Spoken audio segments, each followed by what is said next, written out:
अल्प सुख दुख आदि उअंता, मन भुलान मैं घर मैं मनता। नमस्कार दोस्तों, मैं अविनाश दास रेशनल कबीर यूट्यूब चैनल में आप सबका हार्दिक स्वागत करता हूं। साथियों, यदि चैनल को सब्सक्राइब नहीं किए हैं तो सब्सक्राइब जरूर करें, शेयर करके अपने सभी ग्रुपों में सभी मित्रों तक पहुंचाएं। बेल आइकन को प्रेस करें, ऑल नोटिफिकेशन ऑन रखें ताकि हर नया अपडेट आप तक पहुंच सके। लाइक और कमेंट जरूर करें दोस्तों। मैंने सतगुरु कबीर साहब की एक कविता की छोटा सा अंश आपके सामने रखा है, उसको मैं अर्थ करके आज के विषय पर चलता हूं दोस्तों। संसार में जब मनुष्य जन्म लेता है, उस समय से लेकर जब तक मर न जाए, उसके जीवन में अनेक तरह की मुसीबतें आती हैं, अनेक कठिनाइयां परेशानियां आती हैं, कई स्ट्रगल को फेस करता चलता है और आखिरी में अंतिम परिणाम ये होता है कि वो मर जाता है।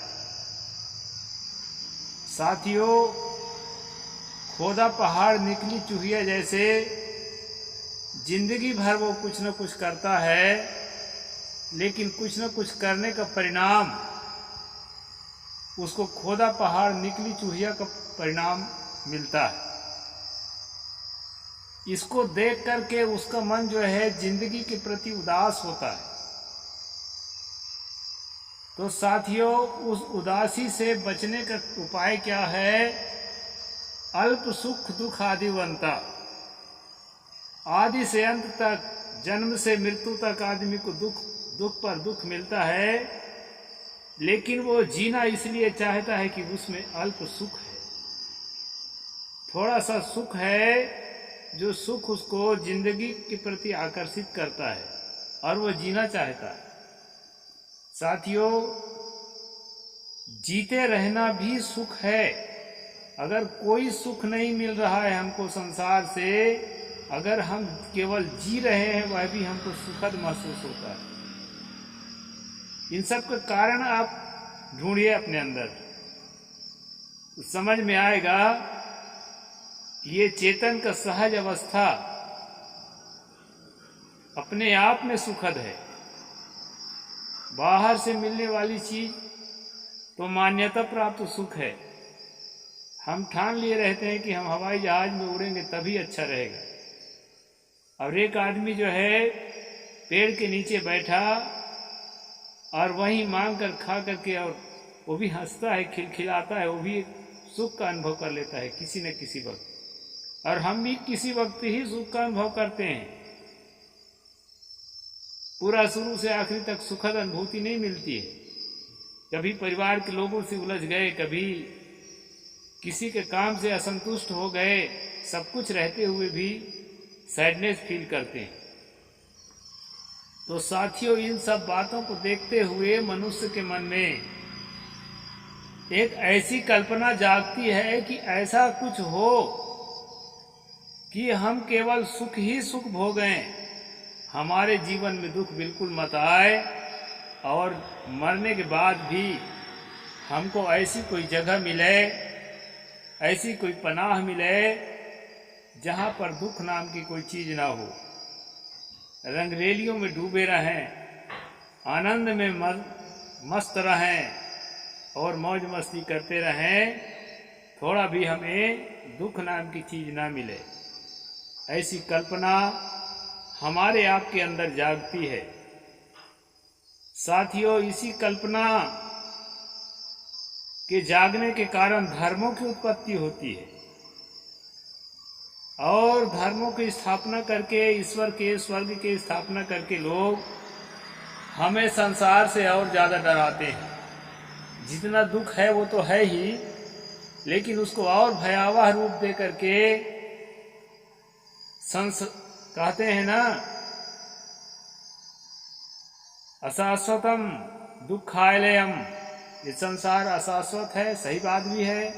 अशाश्वत का मतलब बन करके मिट जाने वाली यहाँ सारी चीजें हैं, और दुखालयम दुख का घर भी है।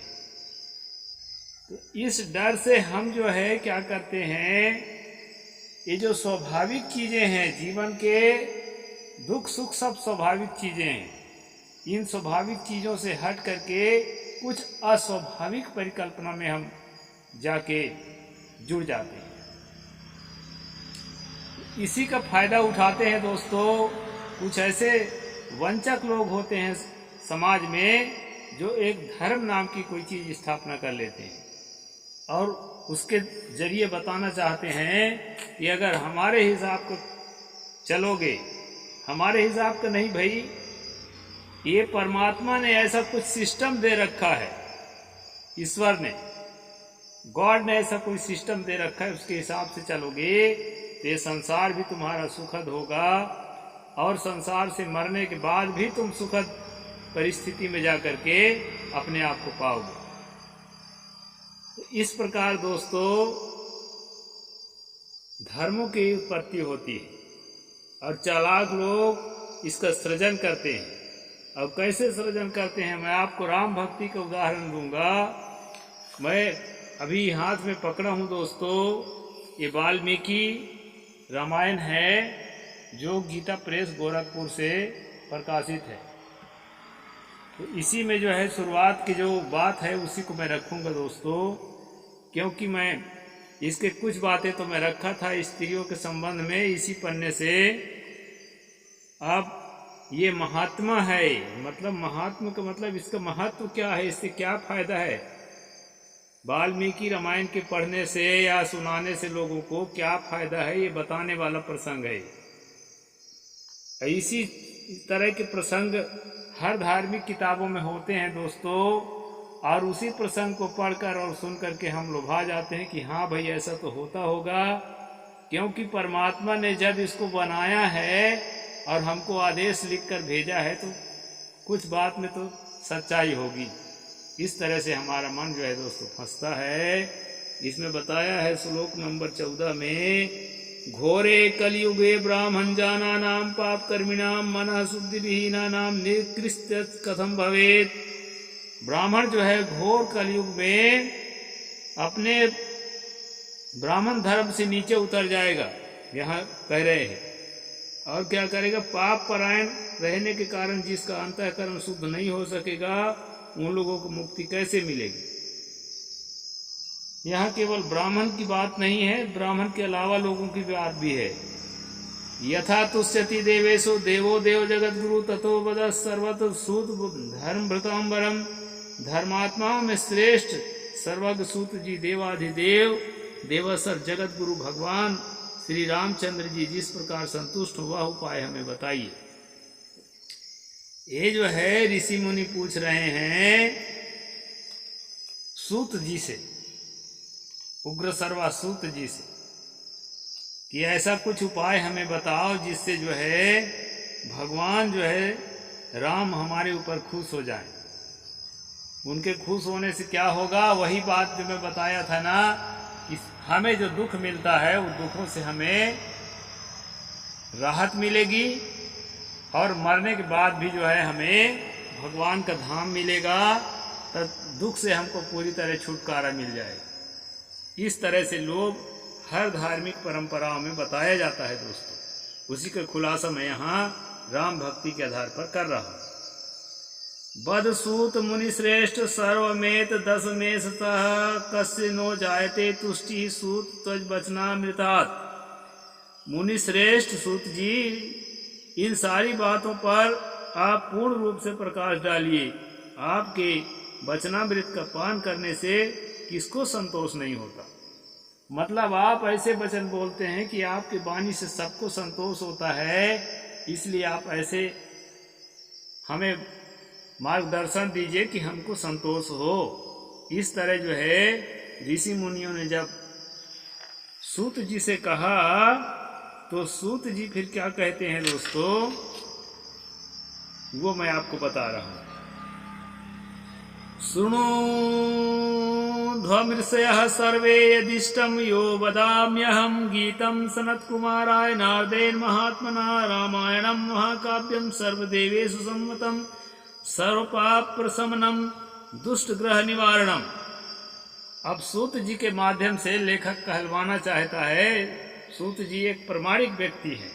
यहाँ पर मुनिवरों, आप सब लोग सुनिए, आपको जो सुनना अभीष्ट है वह मैं बताता हूँ। महात्मा नारद जी ने सनत कुमार को जिस रामायण नामक महाकाव्य का गान सुनाया था, वह समस्त पापों का नाश और दुष्ट ग्रहों की बाधा का निवारण करने वाला है। ऐसे राम भक्त बनते हैं, उनको मोटिवेट किया जाता है, ब्रेन वॉश किया जाता है। ये ब्रेन वॉश है दोस्तों। यहाँ पर जो है एक प्रामाणिक व्यक्ति स्थापित करते हैं, फिर वो क्या कहता है कि इसको गान सुनने से समस्त पापों का नाश होता है। और जानते हैं, बार बार जब उस गान को सुनेंगे समस्त पापों को नाश होने के आशा को लेकर के ना, तो धीरे धीरे इतना आप रंग जाएंगे कि उसके खिलाफ एक शब्द भी सुने तो जय श्री राम बोल करके आप बंदूक से आप जो है फायरिंग करना शुरू करेंगे। इस तरह से मन जो है उसमें मजबूत हो जाता है, उसके प्रति प्रेम मजबूत हो जाता है। जो सब पापों का नाश करने वाला है, ऐसा पूरा विश्वास अंदर जमा दिया गया है। अब सब तरह के ग्रह बाधाओं का निवारण, पहले ग्रह बाधा भी बताते हैं कि ऐसे मंगल ग्रह का बाधा है, ऐसे राहु का बाधा है, ऐसे केतु का बाधा है, ये सारी चीजें बता दी जाती है। और कुछ तकलीफ हुआ रहता है तो हाँ भाई ये तो शनि का बाधा है, उसको जो है किताब देख करके अपना पत्र पंचांग बता देते हैं, ताकि लोग, अरे शनि का बाधा बड़ा खतरनाक होता है भाई, इसे तो बुखार आ जाता है 104 डिग्री का, इससे बचना जरूरी है। आम आदमी की सोच यहीं तक है दोस्तों, इसलिए मैं कहता हूँ रेशनल बनो। तो उस प्रकार ग्रह बाधाओं का निवारण भी होता है, क्या करने से? राम की कथा के गुणगान सुनने सुनाने से। ये बताता है, वह संपूर्ण वेदार्थों को सम्मति के अनुकूल है। दुस्वप्न नाशनम धन्यम मुक्ति मुक्ति फल प्रदम रामचंद्र कथोपेतम सर्व कल्याण सिद्धिमम। ये श्लोक नंबर 20 है। यहाँ पर कहते हैं उससे समस्त दुस्वप्नों का नाश। कभी कभी ठीक से नींद नहीं आती ना, और अनेक प्रकार के चिंतन में, अनेक प्रकार के बातों में जब हम डूबे रहते हैं जागृत अवस्था में, तो कच्चे नींद में दोस्तों इतना भयानक भयानक स्वप्न आने लगता है रात में कि वो स्वप्न से हम भयभीत हो जाते हैं। कई लोग तो स्वप्न से भयभीत होकर के बीमार भी पड़ जाते हैं। तो ऐसे दुस्वप्नों का, और दूसरी बात, जो भूत प्रेत देवी देवता ईश्वर परमात्मा में भरोसा करने वाले लोग हैं, ऐसे लोगों को तो बहुत ही गंदे गंदे स्वप्न आते हैं, और स्वप्न में इतना भयंकर पीड़ादायक और भयदायक चीजें वो देखता है कि वो चिल्ला चिल्ला करके उठ भी जाता है। ये मनोदशा होती है दोस्तों। ऐसे लोगों को यदि ये बताया जाए कि इससे उस प्रकार का दुस्वप्न जो है, गंदे स्वप्न जो है, भयानक स्वप्न जो है नष्ट हो जाएंगे राम कथा के सुनने से, तो वो कैसे नहीं सुनेगा। और मानसिक बीमारी है, मानसिक इलाज है, उससे आराम भी मिलता है।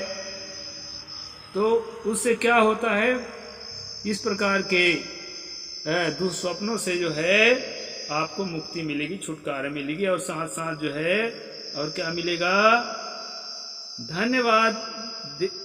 धन्यवाद के योग तथा भोग और मोक्ष रूपी फल प्रदान करने वाला है।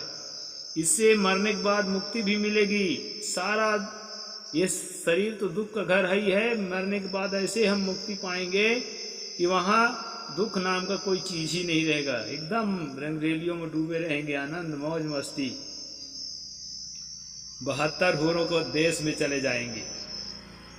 ये है दोस्तों। तो यह जो है काव्य अपने पाठक और श्रोताओं के लिए समस्त कल्याणकारी सिद्धियों को देने वाला है।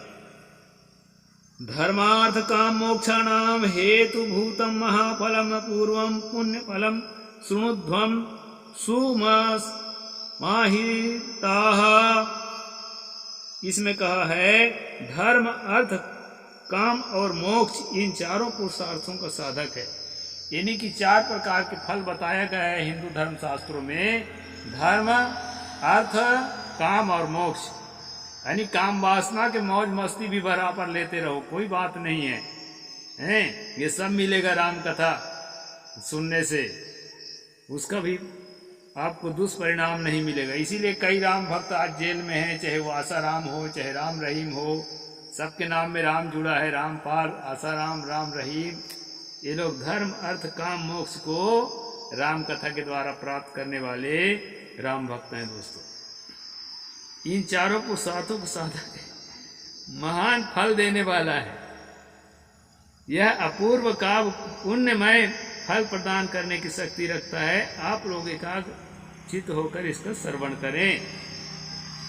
इस तरह से दोस्तों मैं इस प्रसंग को इसलिए आपके सामने रखा कि ऐसे ब्रेन वॉश करने की सिस्टम जो है किताबों में रहता है, और इस ब्रेन वॉश से ऐसा जो है विमोहित हो जाता है मन कि वो इससे प्रेम करने लगता है और इसी में अपना उद्धार देखता है। इस कारण से जो आदमी का दिमाग रेशनल नहीं होता वो इन चीज़ों में जो है अच्छी तरह से डूब जाता है दोस्तों, और उसी को अंधभक्त कहा जाता है। और उन अंधभक्तों को इस धर्म रूपी चाशनी से, इस अफीम से निकालना बहुत मुश्किल होता है। चाहे वो हिंदू धर्म का हो, मुसलमान धर्म का हो, ईसाई धर्म का हो, किसी भी धर्म का मानने वाला होगा, लेकिन वह बुरी तरह से किताबों की मीठी मीठी जहरीली वाणियों में जब भीग जाता है तो वह अपने आप को नहीं निकाल पाता। मैं खुद भीगा हुआ था कृष्ण भक्ति में। सन 1997 से सन 2000 तक दोस्तों 4 साल तक जंगलों में रह के तप किया भगवान को पाने के लिए। मैं बता भी चुका हूँ आप लोगों को। तो जब रेशनलिज्म मिला, तर्कशीलता मिली, तब समझा कि ये सारे धर्म के नाम से चलने वाली बातें जो है फेक और फर्जी है, मनुष्य को विमोहित करके और जो है अपने मानसिक रूप से अपने अधीन रखने के लिए ये सब बनाए गए हैं दोस्तों। ऐसा कहीं नहीं होता है, ये सब के सब फेक और फर्जी हैं। यही बात को बताने के लिए मैं यूट्यूब चैनल के माध्यम से आप लोगों को जागृत करता हूँ। असली धर्म है इंसानियत, मानवता। मनुष्यों से प्रेम करिए, परिवार के सदस्यों से बढ़िया प्रेम करिए, एक दूसरे के साथ एडजस्टमेंट करके जीवन जीजिए, मैनेजमेंट करिए, पड़ोसी से अच्छा व्यवहार रखिए, थोड़ा त्याग करिए, अपने हक के चीज़ें जो है दीन दुखी गरीब जरूरतमंदों के लिए लगाइए, और लोगों में ज्ञान फैलाइए, तर्कशीलता फैलाइए।